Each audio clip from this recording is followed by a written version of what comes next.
اعوذ باللہ من الشیطان الرجیم بسم اللہ الرحمن الرحیم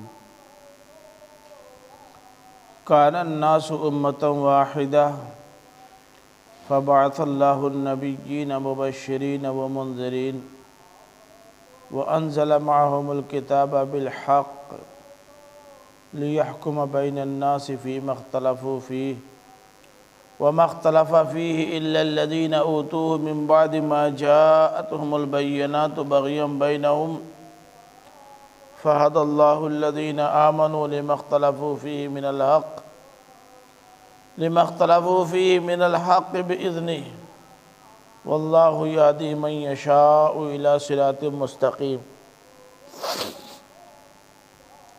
أم حسبتم أن تدخلوا الجنة ولما يأتكم مثل الذين خلوا من قبلكم مستهم البأساء والضراء وزلزلوا حتى يقول الرسول والذين آمنوا معه متى نصر الله ألا إن نصر الله قريب يسألونك ماذا ينفقون قل ما انفقتم من خير فللوالدين والأقربين واليتامى والمساكين وابن السبيل وما تفعلوا من خير فإن الله به عليم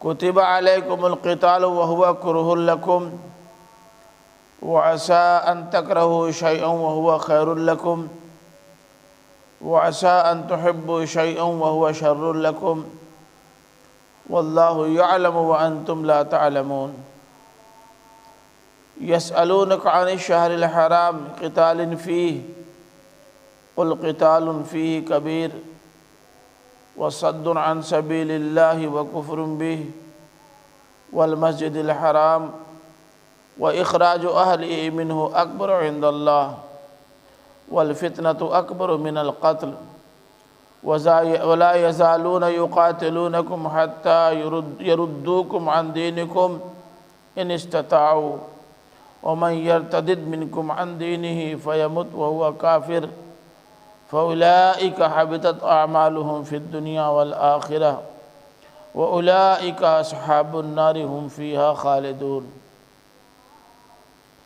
إن الذين آمنوا والذين هاجروا وجاهدوا في سبيل الله أولئك يرجون رحمة الله والله غفور رحيم۔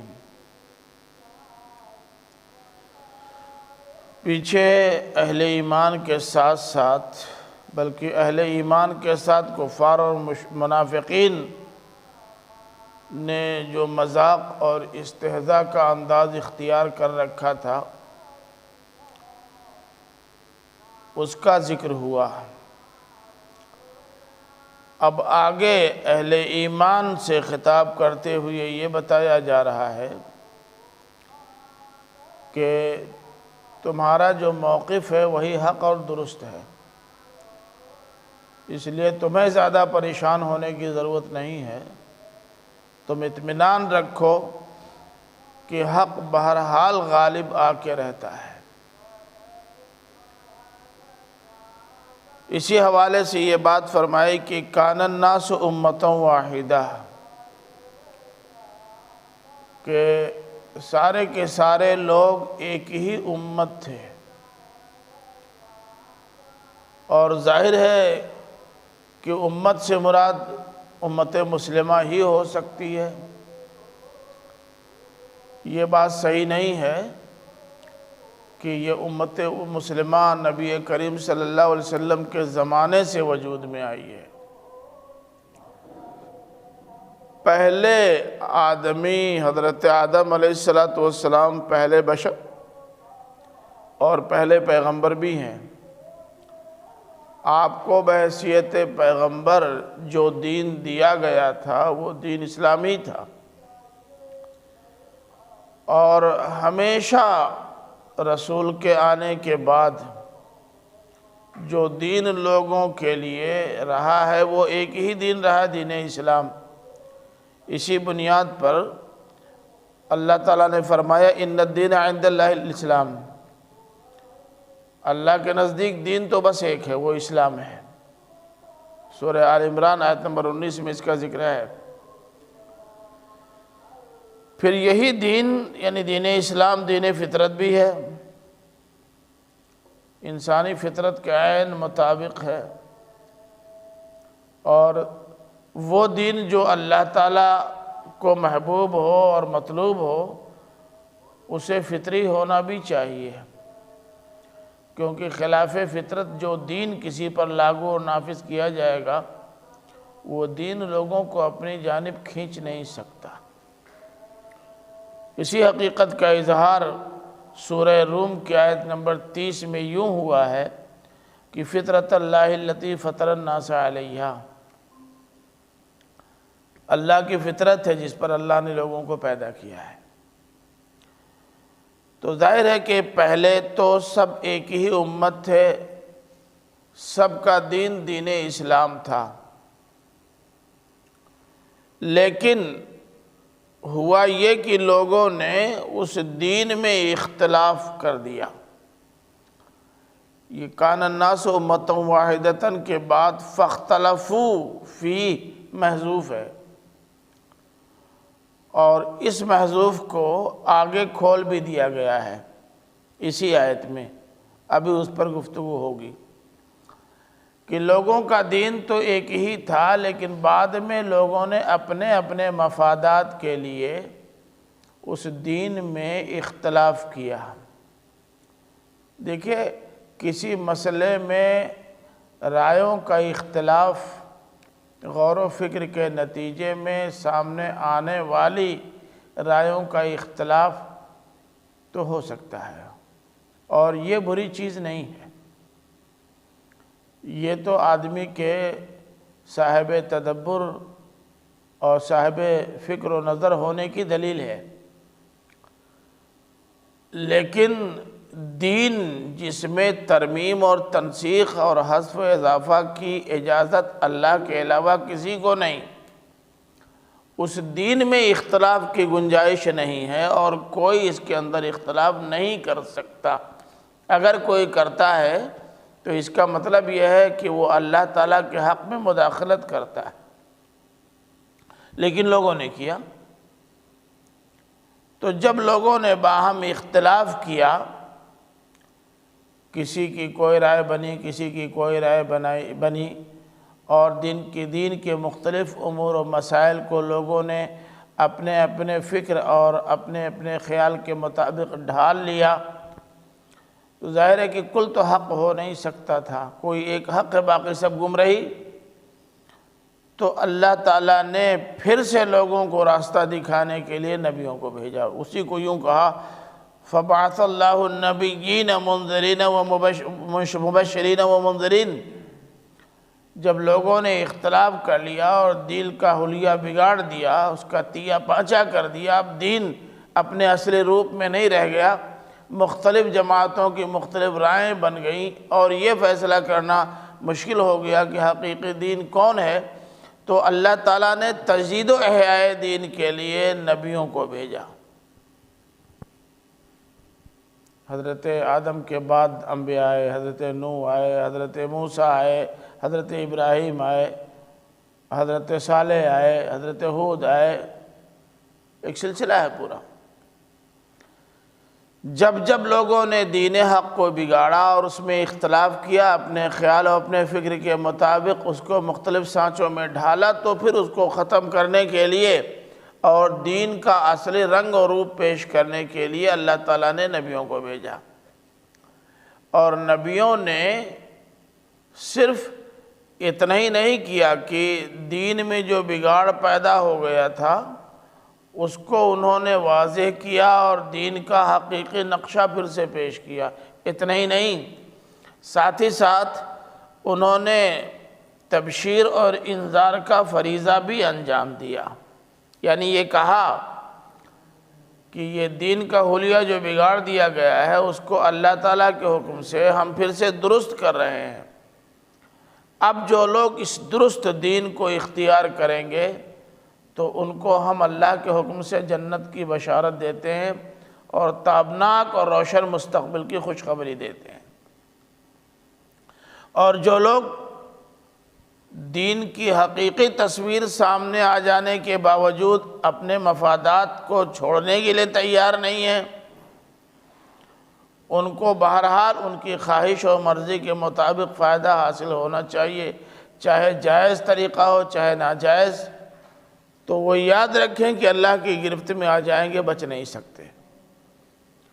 تو جو انبیاء آتے رہے انہوں نے ترغیب اور ترہیب سے بھی کام لیا ہے، لوگوں کو محبت آمیز لہجے میں سمجھایا ہے، جنت اور روشن مستقبل کی ترغیب دی ہے، اور نہ ماننے والوں، ضد اور ہٹ درمی کا مظاہرہ کرنے والوں کو ڈرایا بھی ہے کہ نہیں مانو گے، اپنی ضد نہیں چھوڑو گے تو نقصان اٹھانا پڑے گا۔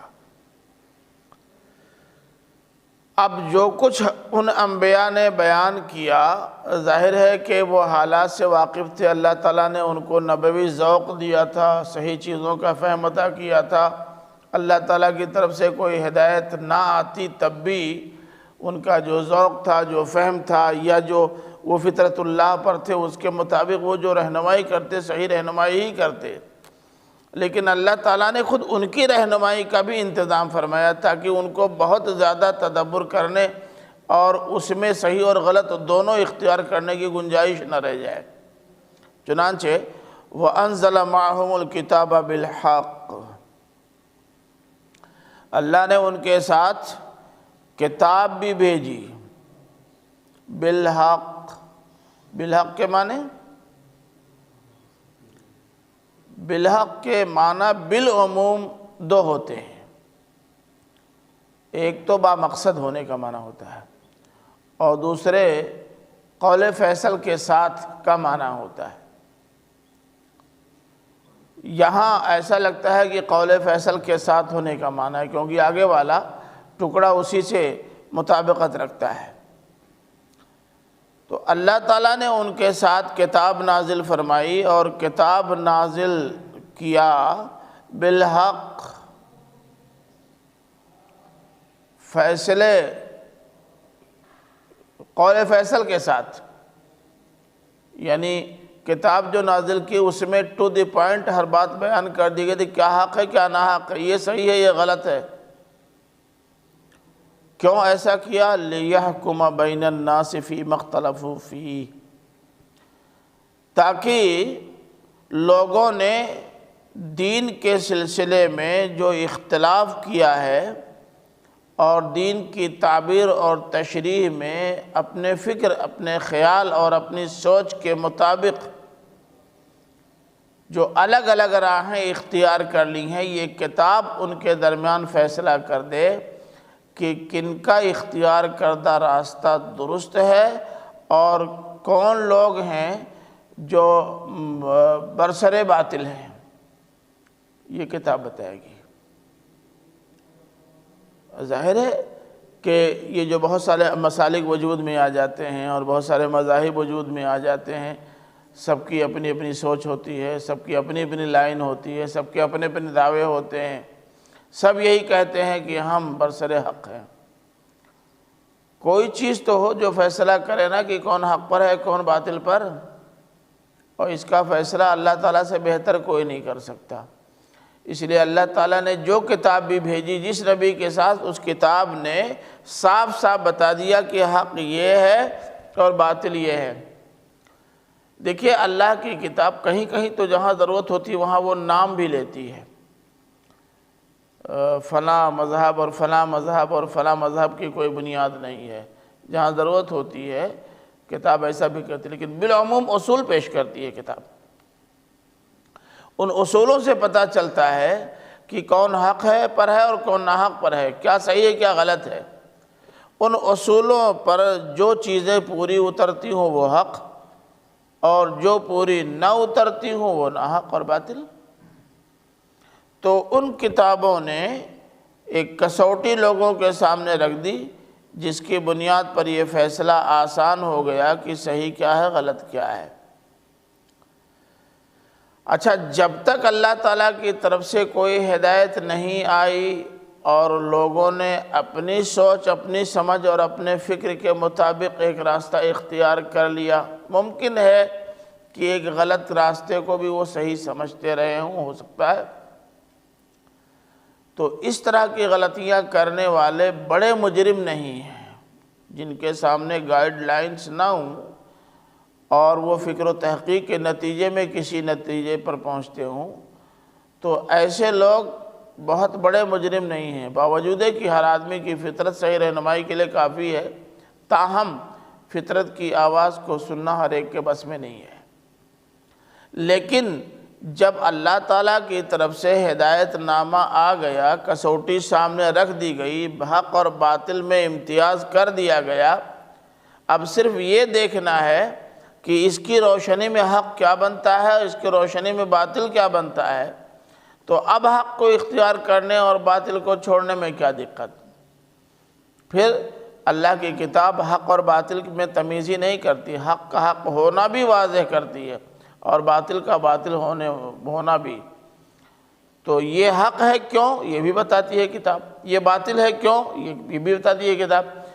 تو کسی کے حق ہونے یا باطل ہونے اور حق ہونے کی دلیل کیا ہے اور باطل ہونے کی دلیل کیا ہے، اس کو بھی واضح کر دینے کے بعد اب کوئی گنجائش اس کی نہیں بنتی کہ کوئی حق کو حق جاننے کے باوجود نہ مانے۔ لیکن المناک صورتحال یہ ہے کہ وَمَا اخْتَلَفَ فِيهِ إِلَّا الَّذِينَ أُوتُوهُ مِن بَعْدِ مَا جَاءَتْهُمُ الْبَيِّنَاتُ بَغْيًا بَيْنَهُمْ۔ المناک بات یہ ہے کہ اس میں اختلاف نہیں کیا مگر ان لوگوں نے جنہیں وہ کتاب دی گئی تھی۔ سوچیے آپ، جن کے صحیح اور غلط میں فیصلہ کرنے کے لیے ہی کتاب اللہ تعالیٰ نے اتاری، انہی لوگوں نے اس میں اختلاف کیا۔ یہ بھئی جو لوگ بیچارے دور کے ہیں، جن تک کتاب نہیں پہنچی ہے، اللہ کا پیغام نہیں پہنچا ہے، اس لیے وہ اپنی سوچ اور سمجھ سے کوئی راستہ اختیار کیے ہوئے ہیں، تو وہ شاید اتنے بڑے مجرم نہ ہوں۔ لیکن وہ جن کے پاس اللہ کی کتاب کسوٹی بن کر آ گئی، حق اور باطل میں تمیز کر رہی ہے، حق کا حق ہونا اور باطل کا باطل ہونا بھی واضح کر رہی ہے، اس کتاب کو پانے کے بعد لوگوں نے اس میں اختلاف کیا۔ اور برا مت مانیے گا، آج بھی خود ہماری امت مسلمہ کے مختلف طبقات نے قرآن مجید میں جو اللہ تعالیٰ کی طرف سے اتاری ہوئی کتاب ہدایت ہے، اس میں اپنے اپنے ذوق کے مطابق نتیجہ اور معنی نکال کر کے لوگوں نے اختلاف کیا، اور یہ اختلاف بھی اس قدر شدید ہے کہ لوگ اپنے موقف سے ہٹنے کو تیار نہیں، کہتے ہیں یہی صحیح ہے۔ اللہ تعالیٰ نے فرمایا کہ کتاب آ جانے کے بعد حیرت ہوتی ہے کہ جن کو راستہ دکھانے اور جن کے اختلافات کو ختم کرنے کے لیے ہی کتاب بھیجی گئی، انہی لوگوں نے اس میں اختلاف کر ڈالا اور اختلاف اور گہرا کر دیا۔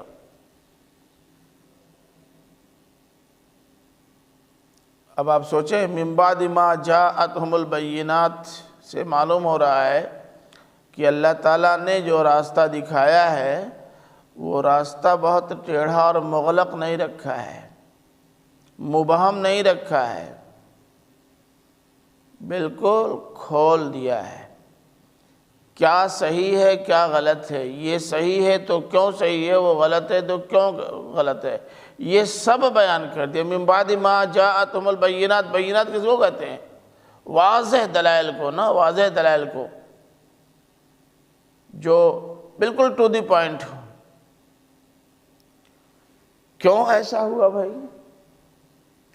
جب البینات آ گئیں، اللہ تعالیٰ کی طرف سے واضح آیات آ گئیں، صحیح کیا ہے اور غلط کیا ہے اس کی تفصیلات آ گئیں، تو پھر لوگوں نے اختلاف کیوں کیا؟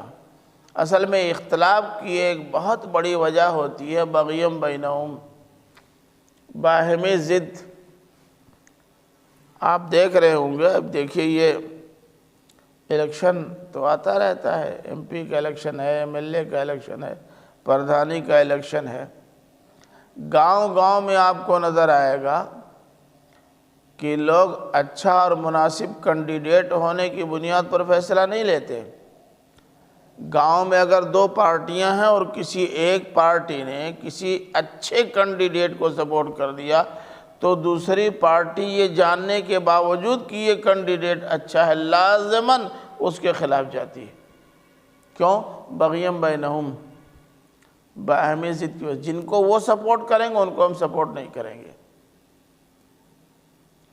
تو یہ جب مسلکوں کی بنیاد پر، خانوں کی بنیاد پر، افکار و خیالات کی بنیاد پر جماعتیں الگ الگ بنتی ہیں اور ان جماعتوں کے اندر جماعتی عصبیت جب کوٹ کوٹ کے بھر جاتی ہے تو غور و فکر کا انداز بھی بدل جاتا ہے۔ فرمایا بغیم بینہم، باہمی ضدم زدہ کے سبب انہوں نے ایسا کیا۔ اگر باہمی ضد اور عناد کی کیفیت نہ رہی ہوتی تو کتاب الہی حق کو واضح کرنے کے لیے کافی تھی، اور حق واضح ہو جانے کے بعد ناحق کو قبول کرنے کی گنجائش بھی نہیں تھی۔ لیکن برا ہو اس ضد کا کہ جس میں پڑھ کر کے لوگوں نے سب کچھ گنوا دیا۔ فَهَدَى اللَّهُ الَّذِينَ آمَنُوا لِمَا اخْتَلَفُوا فِيهِ مِنَ الْحَقِّ بِإِذْنِهِ، تو اللہ نے ان لوگوں کی رہنمائی فرمائی جو ایمان لائے، لِمَا اخْتَلَفُوا فِيهِ مِنَ الْحَقِّ بِإِذْنِهِ، جس چیز میں، جس حق میں انہوں نے اختلاف کیا تھا اس کے باب میں رہنمائی فرمائی، بِإِذْنِهِ، اپنی توفیق بخشی سے۔ اذن کے معنی توفیق بخشی، یعنی اللہ تعالیٰ نے الذین آمنوا کو یہ توفیق بخشی کہ وہ اپنے اختلافی مسائل حق کی بنیاد پر حل کر لیں، اور جو ایمان لانے کے لیے تیار نہیں ہوئے اختلافی امور و مسائل میں حق تک رسائی کی توفیق ان کو ملی ہی نہیں۔ اب آپ کہیں گے کہ ایک کو توفیق اللہ تعالیٰ نے دی، دوسرے کو توفیق کیوں نہیں دی؟ الذین آمنوا تو وہ لوگ ہیں نا جو اس بات کو مانتے کہ ہاں اے اللہ جو تو بتائے گا ہم مانیں گے۔ تو اللہ تعالیٰ نے جب بتایا تو انہوں نے مان لیا، اور جو یہ کہتے ہیں کہ کوئی کچھ بھی بتائے ہم مانیں گے نہیں، تو جب ہم مانیں گے ہی نہیں تو ہم کو کون سجھاؤ دے سکتا ہے، کون ہماری رہنمائی کر سکتا ہے، ہم کو صحیح راہ کی توفیق کیسے مل سکتی ہے؟ اب آپ یہ کہیں کہ خان صاحب بات تو آپ کی صحیح ہے کہ یہ زمین میری نہیں ہے لیکن کھونٹا میرا یہیں رہے گا، اب آپ بتائیں ان کو کون سا راستہ مل پائے گا اور ان کی رہنمائی کون کر سکتا ہے؟ تو الذین آمنوا کو جو اللہ تعالیٰ نے ہدایت کی توفیق بخشی، وہ اس لیے نہیں کہ اللہ تعالیٰ نے خاص طور سے ان سے پیار کیا باقی سب سے نفرت، بلکہ جو ایمان لائے، ایمان لانے کے بعد انہوں نے اپنے آپ کو اللہ کے حوالے کر دیا کہ اے اللہ اب ہم تیرے ہیں، ہم نے اپنے آپ کو تیرے حوالے کر دیا ہے، تو جو رہنمائی فرمائے گا اسے ہم قبول کریں گے، تو ان کو ہدایت ملے گی، راستہ ملے گا، ہدایت کی توفیق ملے گی۔ لیکن جو ہدایت قبول کرنے کے لیے تیار ہی نہ ہوں تو ان کو کوئی کیسے راستہ دکھا سکتا ہے؟ واللہ یہدی من یشاء الی صراط مستقیم، اس پہلو کو اس ٹکڑے نے کھول دیا ہے۔ فرمایا کہ اور اللہ رہنمائی فرماتا ہے من یشاء، جس کو چاہتا ہے اس کی رہنمائی فرماتا ہے کہ اس کی جانب الی صراط مستقیم، سیدھے راستے کی جانب۔ اللہ تعالیٰ جسے سیدھا راستہ دکھانا چاہتا ہے اسے سیدھا راستہ دکھاتا ہے، جسے نہیں دکھانا چاہتا وہ سیدھا راستہ نہیں پائے گا۔ اور اللہ تعالیٰ نے اپنے لیے اصول یہ بیان کیا ہے کہ جس کے اندر طلب اور تڑپ ہو گئی اسے تو ہم نوازیں گے، اور جو بے نیاز ہوگا تو ہم بھی غنی اور بے نیاز ہیں، ہم کو ان کی کوئی ضرورت نہیں جبکہ ان کو ہماری ضرورت ہے۔ تو جو ضرورت مند ہیں جب وہ ضرورت مند نہیں بنتے تو ہم تو غنی ہیں، ہم کو کیا پڑے کہ ہم ان کے پیچھے پڑ رہے ہیں۔ تو جو آدمی ہدایت چاہتا ہے صراط مستقیم کی، اللہ تعالیٰ اس کو ہدایت دیتا ہے۔ اللہ تعالیٰ جبراً کسی کو راہ راست پہ نہیں ڈالتا، اور نہ اللہ تعالیٰ کسی کے عناد میں، کسی سے دشمنی میں اس کو راستے سے ہٹاتا ہے۔ یہ اللہ تعالیٰ کا طریقہ نہیں ہے۔ اب یہاں ظاہر ہے کہ صراط مستقیم سے مراد سیدھے سیدھے دین اسلام ہے، جس کا ذکر اوپر سے چلا آ رہا ہے، اور دین اسلام کی سب سے اہم بنیاد توحید ہے۔ اب یہاں ایک سوال پیدا ہوتا ہے کہ اگر صراط مستقیم سے مراد دین اسلام ہے جس کا ذکر اوپر سے چلا آ رہا ہے، اور اس کی سب سے اہم بنیاد توحید ہے جس پر گفتگو مسلسل چل رہی ہے، تو یہ تو معروف چیز ہے نا، اسے معرفہ ہونا چاہیے، یہ معروف و معلوم میں معرفہ ہونا چاہیے، لیکن نکرا آیا ہے، تفخیم شان کے لیے ہے۔ یعنی یہ راستہ بہت عمدہ، بہت اچھا، بہت بہترین راستہ ہے، اس پہلو کو نمایاں کرنے کے لیے معرفہ کے بجائے نکرہ کا استعمال کیا گیا ہے۔ بہت اچھا۔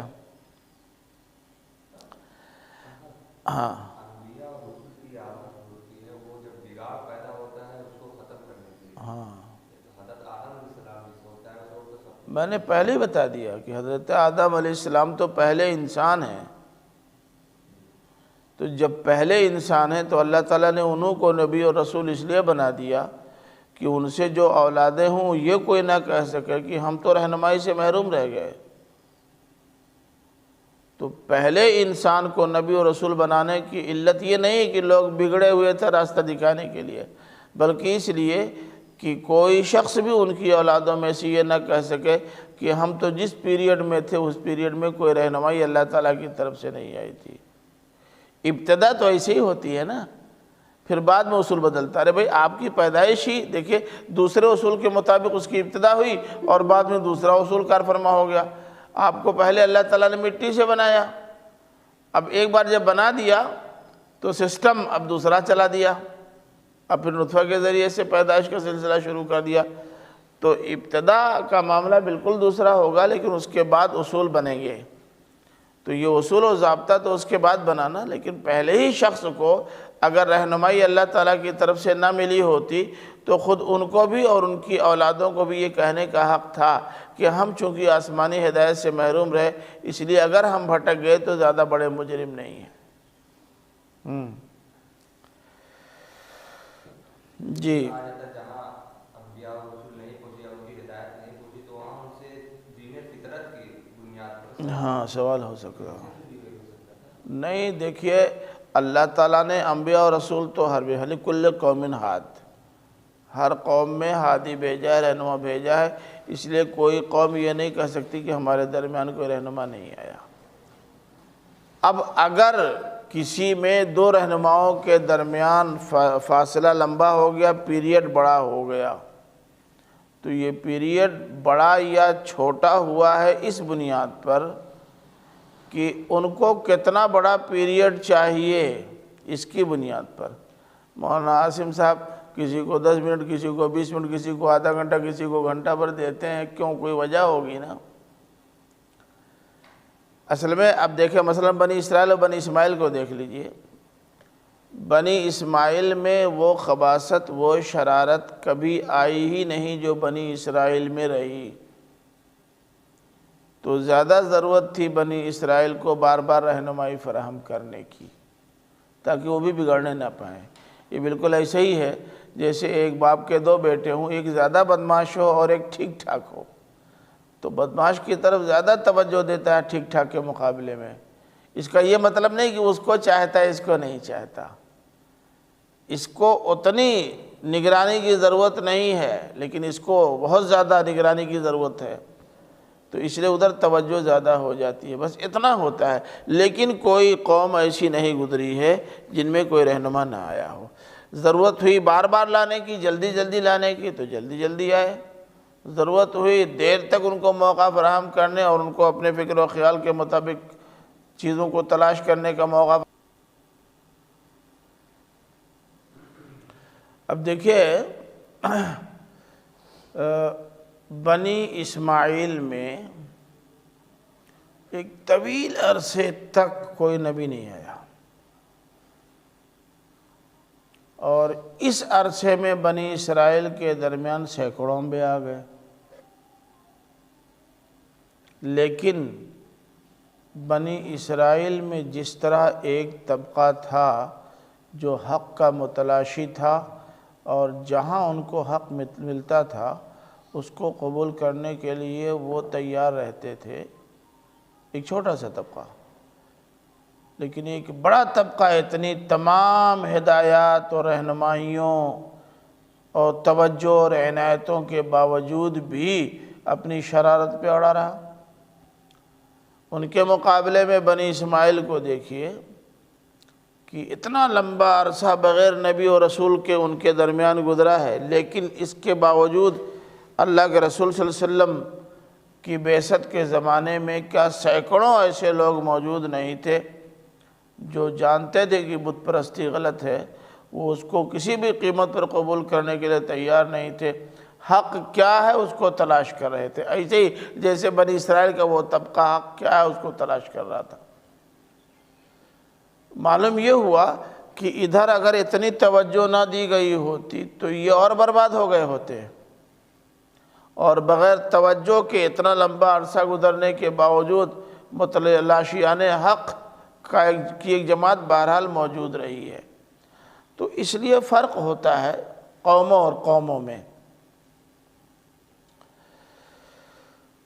اب آگے فرمایا جا رہا ہے کہ ام حسبتم ان تدخلوا الجنۃ ولما یأتکم مثل الذین خلوا من قبلکم مستهم البأساء والضراء وزلزلوا حتى يقول الرسول والذین آمنوا معه متى نصر اللہ الا ان نصر اللہ قریب۔ ابھی تک جو خطاب تھا وہ عام تھا، کان الناس امۃ واحدۃ سے لے کر الی صراط مستقیم تک خطاب عام،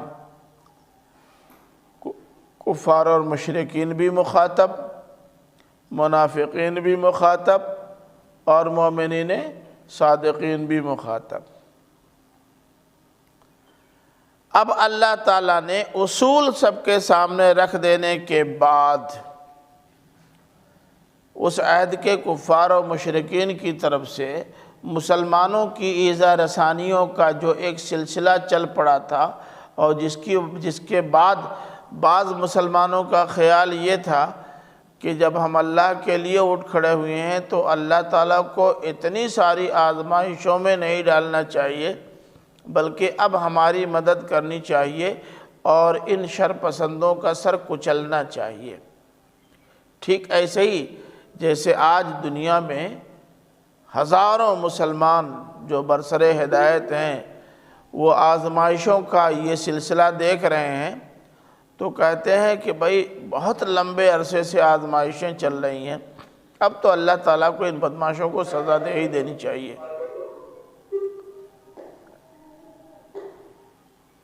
کیا پھر گڑبڑ ہو گیا؟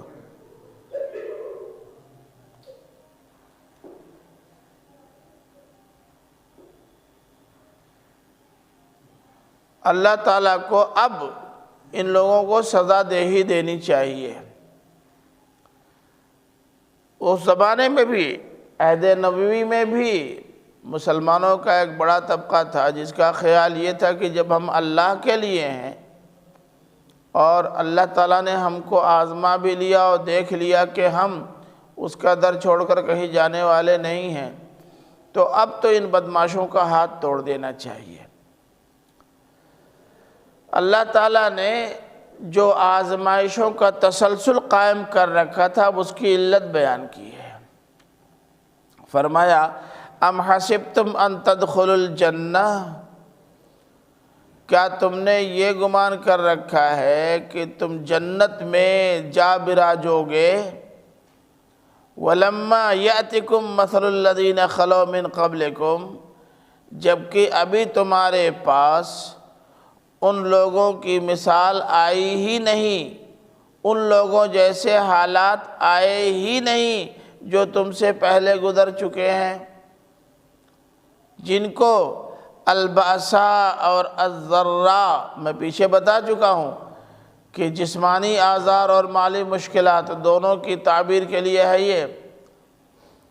تم سے پہلے جو لوگ تمہاری طرح ایمان کے مدعی ہوئے، اللہ تعالیٰ نے ان کو مالی مشکلات سے بھی دوچار کیا اور جسمانی آزار میں بھی مبتلا کیا، اور ایسی مصیبت ایسی آزمائش ڈالی کہ زلزلوا، ان کے قدم ہلا دیے گئے، جھنجھوڑ دیے گئے، ہلا دیے گئے، وجود ان کا لرز گیا۔ ایسی المناک صورتحال سے دوچار کیا کہ اعلیٰ درجے کے مومنین بھی ہل گئے۔ حتیٰ یقول الرسول والذین آمنوا معہ متی نصر اللہ، اور ایسی مصیبتوں میں گرفتار ہوئے کہ رسول خود اور ان کے ساتھ ایمان لانے والے پکار اٹھے، متی نصر اللہ، اب اللہ کی مدد کب آئے گی؟ قوم نوح نے حضرت نوح پر ایمان لانے والوں کے ساتھ کیا کیا آپ سب کو پتہ ہے۔ حضرت موسیٰ پر واقعی ایمان لانے والوں کے ساتھ خود قبطیوں نے اور بنی اسرائیل نے کیا آپ کو پتہ ہے۔ حضرت سموئیل وغیرہ کے ساتھ ایمان لانے والوں کے ساتھ اس وقت کے ظالموں نے کیا کیا وہ بھی پتہ ہے۔ ایسی مصیبتوں میں مبتلا رکھا، لوگوں کو ایسے ہی کھڑا کر کے ان کے جسم سے گوشت نوچ لیے گئے، ایسے ہی نوچ لیے گئے، اور ایک بار دو بار نہیں، 10 بار 20 بار 100 بار، ایک دن 2 دن نہیں، برسوں ان کی طرف سے ظلم کی یہ چکی چلتی رہی۔ رسول اور اہل ایمان اپنے موقف پر ڈٹے رہے، اور جب آزار اس قدر بڑھ گئے کہ قوت برداشت جواب دی گئی، تب بھی پیچھے نہیں ہٹے، بلکہ یوں انہوں نے کہا متی نصر اللہ، اللہ کی مدد کب آئے گی؟ تو آزمائشوں کا جو پیریڈ ہوتا ہے جب وہ ختم ہو جاتا ہے نا تو اللہ کی مدد آ جاتی ہے۔ اب یہ جن لوگوں کی بات تھی جنہوں نے کہا تھا متی نصر اللہ، اللہ تعالیٰ نے ان کو اطمینان دلایا کہ الا ان نصر اللہ قریب، کا بس چند قدم اور چلنا ہے، منزل آ گئی، اللہ کی مدد قریب ہے۔ تو اے مسلمانوں، بے شک تم پر کئی جنگیں مسلط کی گئی ہیں، تم کو مکہ سے نکال دیا گیا ہے، تم میں سے بعض لوگوں کو انتہائی آزار میں مبتلا کیا گیا ہے، تم میں سے بہتوں کو اپنی جائیداد چھوڑی پڑ گئی ہے، لیکن ماضی میں ایمان لانے والوں کو جن صبر آزما اور زہرہ گداز مراحل سے گزرنا پڑا، ابھی تم وہاں تک نہیں پہنچے ہو۔ یہ جنت میں جانے کے لیے ٹھنڈی سڑک نہیں ملے گی، پھولوں کی سیج نہیں ملے گی، کانٹوں بھرا راستہ طے کرنا پڑے گا، بلکہ کانٹوں بھرا تاج پہننا پڑے گا، تب جا کر کے منزل ملے گی۔ تو اے مسلمانوں، ابھی کیا، ابھی تو ابتدائے عشق ہے، روتا ہے کیا، آگے دیکھیے ہوتا ہے کیا، ابھی تو اور باقی ہے، اور باقی۔ لیکن یقین رکھو کہ جب تمہارے لیے اللہ تعالیٰ نے امتحان اور آزمائش کا جو پیریڈ مقرر کر رکھا ہے، جب وہ پیریڈ مکمل ہو جائے گا تو اللہ تعالیٰ تمہارے اوپر آنے والے امتحانات کا دروازہ بند کر دے گا اور مستقبل کا راستہ کھول دے گا۔ اب یہاں تک تو بات ہوئی اس کی کہ مسلمانوں، جب اسلام قبول کیا ہے تو سن لو کہ یہ شہادت گاہ الفت میں قدم رکھنا ہے۔ اسلام لانا آسان نہیں ہے، تو اس لیے شہادت گاہ الفت میں قدم رکھنے والوں کو اس منزلوں کی دشواریوں کا احساس ہونا چاہیے۔ اب جب اس حوالے سے بات یہاں پہنچ گئی تھی، آیت یاد ہوگا آپ کو کہ آیت نمبر 204 سے پہلے ایک بار کھول کے دیکھ لیجئے، آیت نمبر 204 سے پہلے حج کا ذکر چل رہا تھا۔ بات جب حج کی آئی تو جس زمانے میں حج کا حکم دیا جا رہا تھا اس زمانے میں جنگ مسلط ہونے کا امکان بہت زیادہ تھا، اور اللہ تعالیٰ نے یہ ہدایت بھی دے دی کہ اگر ان حالات میں جنگ کی نوبت آ جائے تو تم کو کیا کرنا ہے۔ اب جب بات یہاں تک پہنچ گئی تھی تو ضرورت تھی کہ جنگ کے احکام میں لوگوں نے جو ہیرا پھیری کر دی تھی، تبدیلی کر لی تھی، اس کا بھی ذکر ہو جائے، چاہے وہ ننگے طواف کرنے کی بات ہو یا گھر میں صدر دروازے کے بعد حج کرنے کے بعد پچھواڑے سے داخل ہونے کی بات ہو، ان بدعتوں کا بھی ذکر ہو گیا اور اللہ تعالیٰ نے ان کو بھی صاف کر دیا۔ اب جب بات یہاں تک آ گئی تھی کہ وہ لوگ جو قدیم مذہب پر قائم تھے یا قائم ہونے کے دعوے دار تھے، انہوں نے اپنے یہاں ایمان کی کمزوری کے سبب جو بدعتیں پیدا کر لی تھیں ان کا بھی بیان ہو جائے، اور جب ان کا بیان ہوا تو عہد حاضر کے مسلمانوں میں جو اسی مزاج و طبیعت کے منافقین تھے ان کا بھی بیان ہو جائے، چنانچہ ان کا بھی ذکر سامنے آ گیا، اور یہ سلسلہ آیت 214 تک چلا۔ اب پھر سلسلہ کلام آیت 203 سے جڑ گیا ہے، لیکن انفاق سے بات شروع کی ہے۔ کیوں؟ اس لیے کہ اس انفاق کے بغیر کوئی بڑی مہم سر نہیں کی جا سکتی۔ تو فرمایا یسألونک ماذا ينفقون، وہ اے نبی وہ تم سے سوال کرتے ہیں کیا خرچ کریں۔ یہاں ہمارے مفسرین کی ایک بڑی جماعت کا خیال یہ ہے کہ یہ سوال کرنے والے منافقین ہیں، اور خود مولانا اصلاحی صاحب کا بھی رجحان اسی جانب لگتا ہے۔ مجھے لگتا ہے یہ بات صحیح نہیں ہے، یہ بھی مومنین کی طرف سے سوال ہے، اور میں ابھی بتاتا ہوں کہ کیسے یہ مومنین کی طرف سے سوال ہے۔ مسلمانوں نے سوال کیا آپ سے ماذا ينفقون، کیا خرچ کریں۔ جہاد کے لیے انفاق کا حکم ہوا تو انہوں نے دل کھول کر دیا، یاد ہے حضرت عثمان نے 100 اونٹوں پہ لدا ہوا مال دے دیا، حضرت عمر نے آدھا گھر اٹھا کے دے دیا، تو ابوبکر نے پوری کائنات اپنی اٹھا کے دے دی، خوب چندہ دیا، لوگوں نے دل کھول کر دیا۔ اس کے باوجود بھی کہا جا رہا انفقو انفقو انفقو۔ اب پوچھیں گے نہیں کہ اللہ کے رسول ہم تو دے رہے ہیں، آپ جو مانگ رہے ہیں ہم دے رہے ہیں، آپ جو کہہ رہے ہیں وہ ہم پورا کر رہے ہیں، مطلب پھر انفقو کہنے کا کیا مطلب ہے؟ کچھ اور چاہیے، کیا مطلب ہے؟ یہ اعتراض کے لیے سوال نہیں ہے، استفسار ہے، مزید جاننے کے لیے۔ یسألونک ماذا ينفقون، اے نبی یہ تم سے پوچھتے ہیں کیا خرچ کریں۔ اے اللہ کے رسول ہم تو خرچ کر رہے ہیں، جو آپ کہہ رہے ہیں ہم دے رہے ہیں، مزید انفقو کہنے کا کیا مطلب؟ کچھ اور چاہیے؟ تو اللہ تعالیٰ نے بتا دیا ہاں چاہیے۔ اب جو انفاق کا حکم ہو رہا ہے وہ للوالدین ہے، والاقربین ہے، والیتامى ہے، والمساکین ہے، اور ابن سبیل ہے۔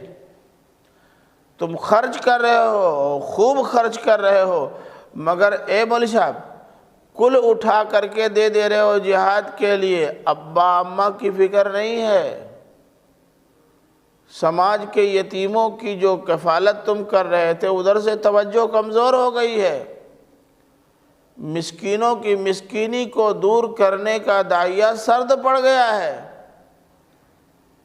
یہ جو دوسرے مصارف تھے ان مصارف کی طرف سے تمہاری توجہ ہٹ گئی ہے، سارا فوکس اس پر ہو گیا ہے۔ جیسے آج کل زکوٰۃ نکالنے والے جو نکالتے ہیں، اولاً تو نکالتے ہی کتنے ہیں، جو نکالتے ہیں وہ کل اپنے مدرسے کو چندہ دے دیتے ہیں، اور تمہارا جو پڑوسی غریب محتاج مسکین ہے اس کا کیا ہوگا؟ تمہارے اماں ابا کا کیا ہوگا؟ ابن السبیل کا کیا ہوگا؟ یتیموں کا کیا ہوگا؟ ایک دم توجہ ہٹ گئی ہے۔ اور جو جماعتوں سے تعلق رکھنے والے ہیں، اگر ان کے ہاں حکم یہ آ جائے کہ اپنی ساری زکوٰۃ جماعت کے فنڈ میں دینی ہے تو کل اٹھا کے دے دیتے ہیں، باقی لوگوں کا کیا ہوگا؟ نیت بری نہیں ہے، بہت اچھی نیت ہے، لیکن حقوق کی ادائیگی میں یا انفاق میں توازن بگڑ رہا ہے۔ اس لیے کہا جا رہا ہے انفقوا، یعنی اب جو خرچ کرو ادھر بہت زیادہ ضرورت ہے دو، لیکن والدین کا حق نہ مارو، قرابت داروں کا حق نہ مارو، یتیموں کا حق نہ مارو، مسکینوں کا حق نہ مارو، مسافروں کا حق نہ مارو۔ یہ مستقل مد جو ہیں ان مستقل مدات کے لیے بھی گنجائش رکھو۔ اگر تمہارے پاس اتنا ہے کہ ادھر پورا دینے کے باوجود ادھر بھی کر سکتے ہو تب تو ٹھیک ہے، ورنہ ادھر سے بھی کٹوتی کچھ کرو، ان کا حق نہیں مارنا چاہیے۔ ایسا نہ ہو کہ کسی ایک حکم پر کی جانب اس طرح جھک جاؤ کہ باقی احکام معلق رہ جائیں۔ یہ اہل ایمان کا سوال بھی دیانت دارانہ، اور اللہ تعالیٰ نے بڑی تفصیل کے ساتھ اس کا جواب بھی دے دیا۔ اب سمجھ میں آیا انفقوا کا مطلب؟ ہاں اے اللہ کے رسول، یا اللہ اب تو سمجھ میں آ گیا کہ کل دینے کے باوجود بھی انفقوا کہا جا رہا ہے، تو کیا مطلب؟ سمجھ میں آ گیا۔ فرمایا کہ وَمَا تَفْعَلُوا مِنْ خَيْرٍ فَإِنَّ اللَّهَ بِهِ عَلِيمٌ، اور جو خیر بھی تم کرو گے اللہ جانتا ہے۔ یہ تو اہل حق ہے جن کا حق تم کو دینا ہی دینا ہے، اس کے علاوہ اگر تم انفاق اور کرتے ہو تو اللہ تعالیٰ اس سے باخبر ہے، اور تمہارے ایک ایک انفاق کا بھرپور صلہ تم کو دے گا۔ بات سمجھ رہے ہیں؟ اب پھر اس کا امکان پیدا ہوا کہ کہیں ایسا نہ ہو کہ یہ غیر متوازن رہنے والی قوم اب پھر توازن بگاڑ لے کہ پہلے ان کو دیں گے بچے گا تو ادھر دیں گے، نہیں بچے گا نہیں دیں گے۔ تو اللہ تعالیٰ نے کہا بھائی اس کو بھی بیان کر دینا ضروری نہیں تھی، گڑبڑ کر دیں گے، سبھی تو جدھر جھکتے ہیں پورا جھک جاتے ہیں۔ کتب علیکم القتال وہو کرہ لکم وعسى ان تکرہوا شیئا وہو خیر لکم وعسى ان تحبوا شیئا وہو شر لکم واللہ یعلم وانتم لا تعلمون۔ تم پر جنگ لازم کی گئی ہے، فرض کی گئی ہے، وہو کرہ لکم، اور یہ تمہارے لیے ناپسندیدہ ہے۔ بھلا مومنوں کے لیے جہاد اور جنگ ناپسندیدہ تھی؟ بولو تو غلط بات ہوئی نا۔ اسی لیے لوگ کہہ رہے ہیں کہ منافقین سے خطاب ہے۔ منافقین سے خطاب نہیں، آپ سے خطاب ہے، مسلمانوں سے خطاب ہے، مومنین سے۔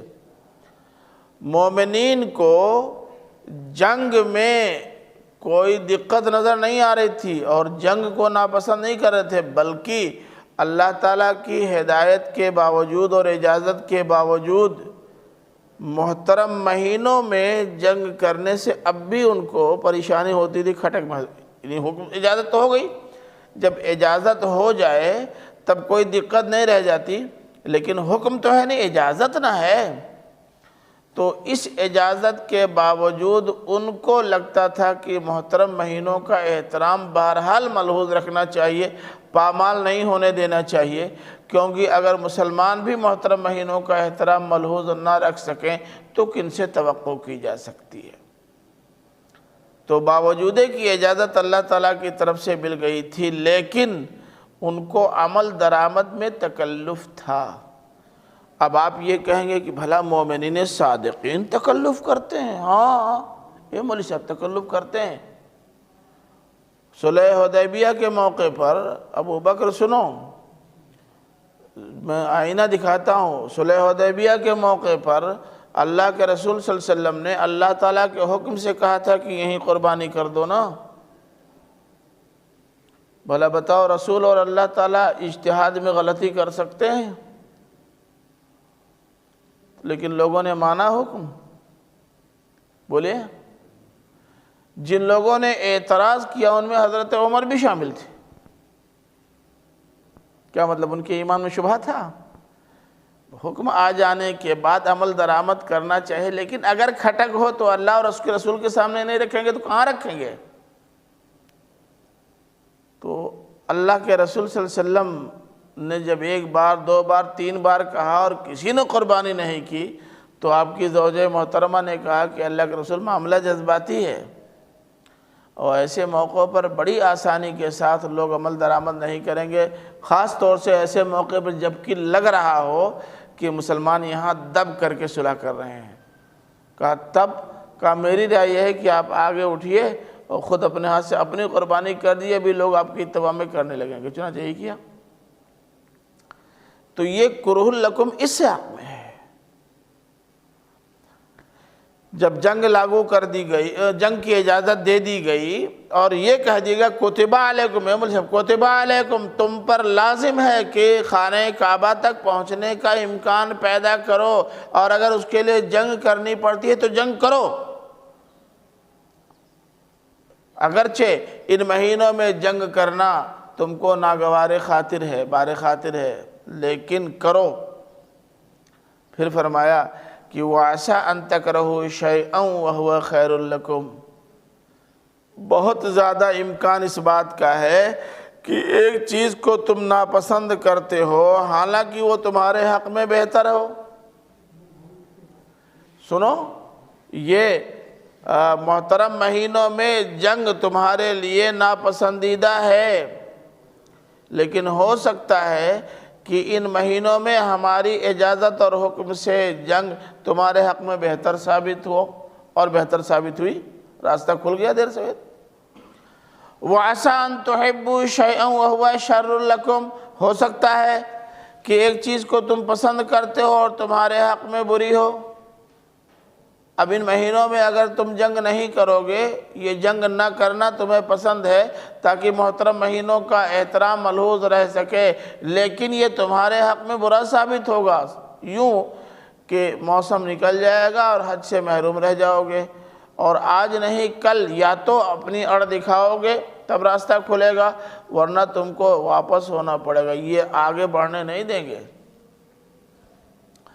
تو بہت ساری چیزیں ایسی ہوتی ہیں جہاں تم کو خیر نظر آتا ہے حالانکہ وہ شر ہوتا ہے، اور بہت سارے مقامات ایسے ہوتے ہیں جہاں تم کو شر نظر آتا ہے مگر فی الواقع وہ خیر ہوتا ہے، اسی لیے اللہ تعالیٰ اس کا حکم دیتا ہے.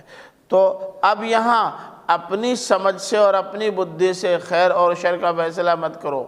تم سے زیادہ سمجھدار رسول ہے اور اس سے زیادہ سمجھدار اللہ تعالیٰ ہے، اور اللہ تعالیٰ نے یہ حکم نازل فرمایا ہے رسول کے توسط سے، اور وہ رسول بے چون و چرا اللہ کے ان احکام کو تم تک پہنچا رہا ہے. مانو.